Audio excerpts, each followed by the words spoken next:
Has Mulan finally met her match with the release of Raya and the Last Dragon? No. No, she has not. Thanks for watching, everyone. Is what a coward would say. Let's find out who the ultimate warrior princess is on Reel Rivalries.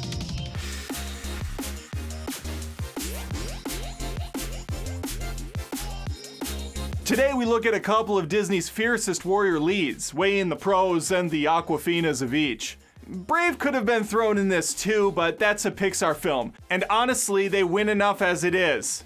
Let's start with the characters. Mulan and Raya are kind of on the opposite side of the coin. I believe that's an expression.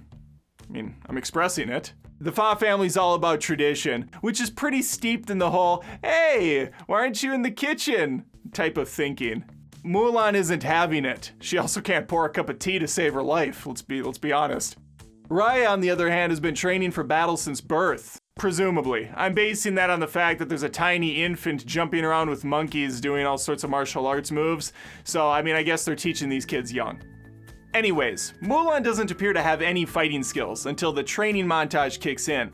Even then, it's her persistence and ingenuity that really set her apart. Fighting talent is one thing, but at the end of the day, you're only as good as your dragon companion. In Raya's case, it's the waterbending dragon Sisu. I guess Aquafina's name sprung to mind to voice the character, seeing as she shares the same name as a brand of bottled water, and I guess that's all it takes to get a gig now. I couldn't help but think the dragons in this film look kind of like My Little Ponies, with Aquafina having a bit of a Rainbow Dash quality to her. Now, you might be asking, Adam, why do you know so much about My Little Pony Friendship is Magic?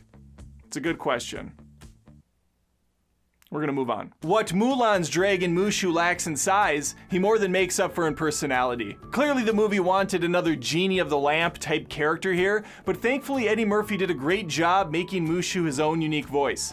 I'm gonna be honest, for the first time in my life, Aquafina's voice annoyed the living crap out of me. Look at my people arms and my people face. Look how close my butt is to my head. Thankfully, the rest of the cast makes up for it. There's the aforementioned Khan baby, a young, savvy boy who could sell a ketchup popsicle to a woman wearing white gloves. The big brute Tong, and little Tuk Tuk, Raya's armadillo thingy she rolls on. Mulan has a ragtag crew of warriors in training, led by the dreamy General Li Shang. The villain of the picture is the fearsome Shen Yu, leader of the Hun army. He's a more straightforward antagonist compared to Raya's main villain. Trust issues. This is manifested through both the purple smoke stuff and a fractured community, which includes Raya's frenemy, Namari. Can these heroines overcome their obstacles and save the day? I sure as hope so. Let's find out in round 2. China's at war with the Hun, so who better to call into battle than a retired war vet who can barely make it out the front door without having a coughing fit? That's the guy I want in the front lines. Mulan, engaging in basic common sense, realizes this is a terrible idea and offers to take her father's place. This won't fly, Zazu, so she does the next logical thing. Cuts her hair, gears up, and ladybugs the hell out of this situation. That was a movie, kids. I'm young and in touch. Subscribe.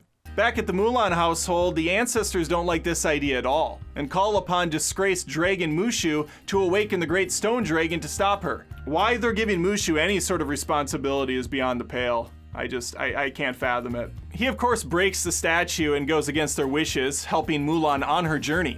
Raya's got a bunch of stone dragons too. They sacrificed themselves against an evil monster called the Droon 500 years ago. That's the purple smoke stuff. And 500 years seems to be the standard timeline for things to go bad in movies. Raya lone wolves set on a quest to find the last remaining dragon, who is said to be the creator of the magic orb that keeps the Droon at bay. Fortunately for Raya, she finds Sisu, and the rest of the film is a buddy road trip, spanning the region of Kamundra for the remaining pieces of a shattered, mystical orb.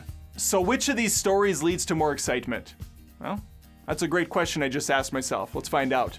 Mulan features a top-tier musical training montage, a glorious avalanche battle, constant Mushu shenanigans, a really lucky cricket, uncomfortable skinny dipping, freakishly strong men lifting horses and statues, plus an epic final palace showdown. Raya counters with top-tier water effects, some poor man's Kung Fu Panda action, a baby's day out level of silly antics, an excellent 1v1 fight, culminating with the stoned townsfolk finally coming to their senses. I heard how that sounded. Let's talk about these two films' worlds for a bit. 1998's Mulan came out at the tail end of the Disney Renaissance. That's what I read. The animation is familiar when compared to the previous films, but the northern Chinese setting helps give it a unique identity. Raya's setting Kamandra is fictional, although it's heavily inspired by Southeast Asian cultures.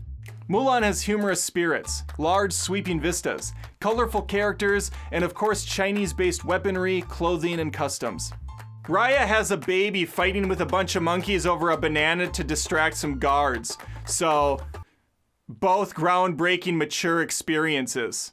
There are merits in Raya too. For starters, the 5 different tribes all have a unique look. These kingdoms are named after the parts of a dragon: heart, fang, spine, talon, and tail. It's a good thing there was only 5 kingdoms to name, or things could have gone real adult real fast. Since Raya will be traveling across the lands, searching far and wide, we get to take in a lot of great sights. Unfortunately, this Disney princess doesn't get any ballads or cool musical numbers like Mulan.